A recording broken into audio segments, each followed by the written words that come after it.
Hey everybody, welcome back to the channel. So from December 10th, Australia will require major platforms to block people under the age of 16 years from having an account. They're calling it world leading, critics call it impossible, invasive, and maybe even dangerous. I smell drama. Today we're breaking down what this law actually does, why governments are doing it, the likely ripple effects, the good, the bad, and of course the downright ugly, and whether other countries will follow suit. Let's get to it.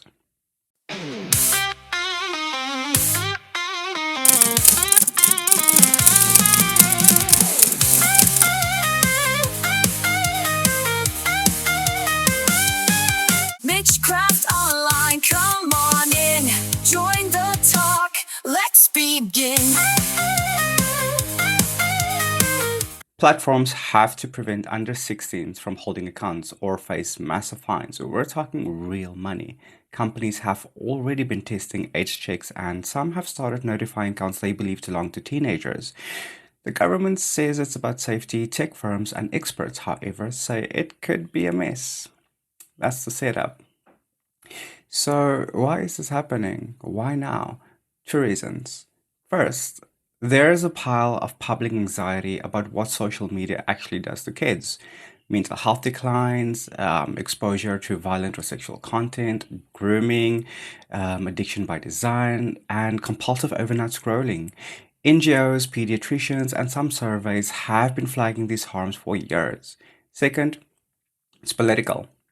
Governments want to look decisive when it comes to child safety and tech regulation, and when you can point to a handful of tragic stories and scary headlines, lawmakers, well, they get the wind at their backs.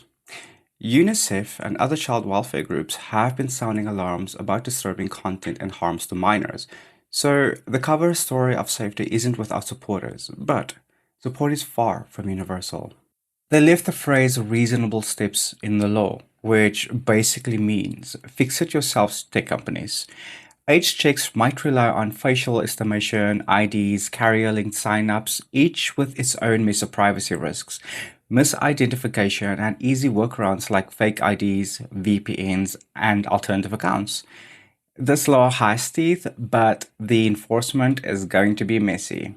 I pulled together 5 predictions you'll hear from academics, NGOs, tech people, and policy wonks. Some are boringly realistic, some are catastrophically possible. Prediction 1.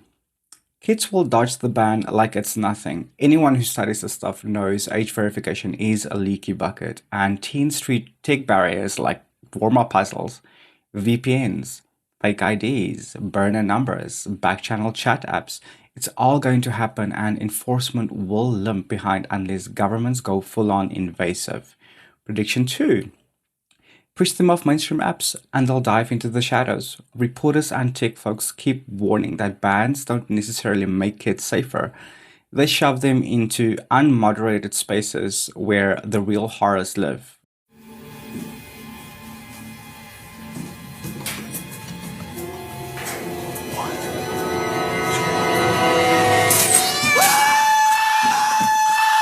Classic good intentions versus terrible map reading.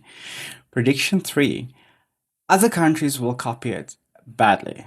Governments love a trend they do not understand, and the EU is already sharpening its rules. Malaysia says it's jumping in, Denmark and Norway have flirted with it, and parliament level chatter is growing.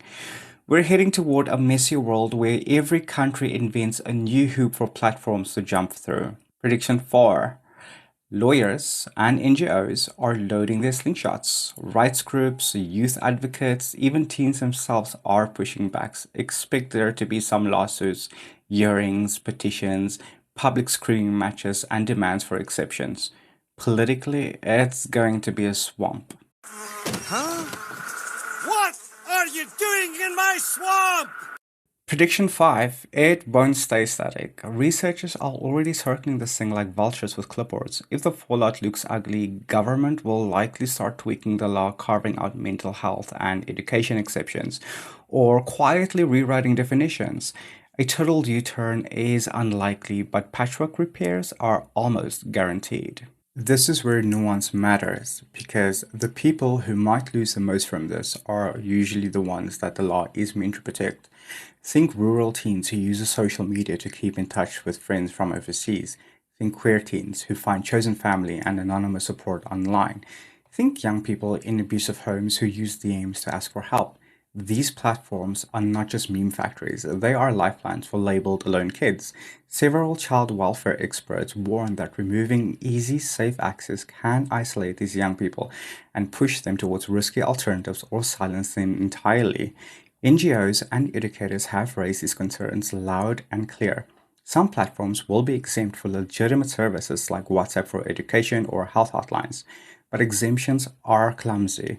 If the ban says no regular accounts, but yes for health or schooling apps, the average kid won't be able to rely on that nuance. There are possible upsides. Removing easy access to highly designed addictive feeds could reduce harmful exposure for many kids.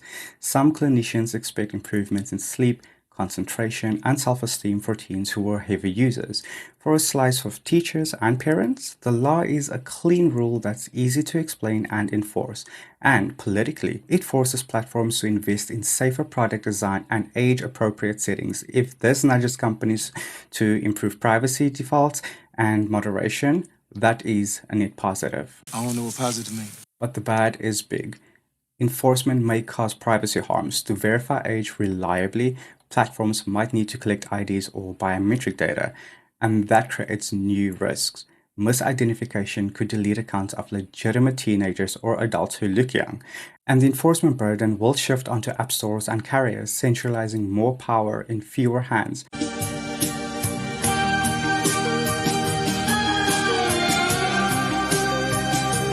On top of that, when kids are pushed off mainstream platforms, the moderation and reporting infrastructure disappears too, so abuse can go unchecked. Experts argue this could worsen outcomes for the very people the law is supposed to protect. Will other countries follow? Yes and no. Yes, because there's political appetite for action on youth safety and mental health, and policymakers in Europe and Asia already have similar anxieties. The European Parliament has pushed hard on age rules, and countries like Malaysia have announced plans to copy Australia. No, because implementation is hard, privacy law differs, and tech industry lobbying is strong in many places. Expect messy patchwork rather than one global policy. Corporations will likely push for technical fixes that let them comply locally without rewriting everything globally. Here are 3 ways the next 2 years could unfold. Choose your flavor of chaos.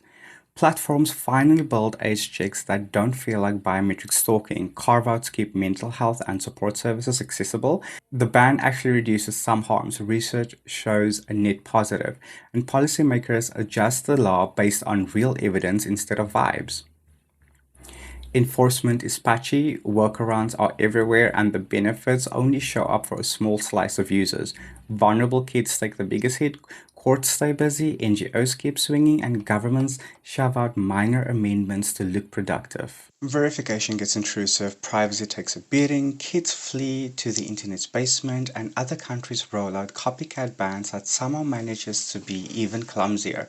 Public trust erodes until nobody believes platforms or governments about anything. I say call it what's really driving this law, but don't let politicians coast on catchy slogans. Ask for actual evidence, demand clear carve-outs for support and education services, raise every privacy alarm you can about verification, push for young people to have a seat at the table. Kids understand their own digital realities better than these committees writing these laws, and any policy that shuts them out is almost guaranteed to land off target. If you care, here's what people can do right now.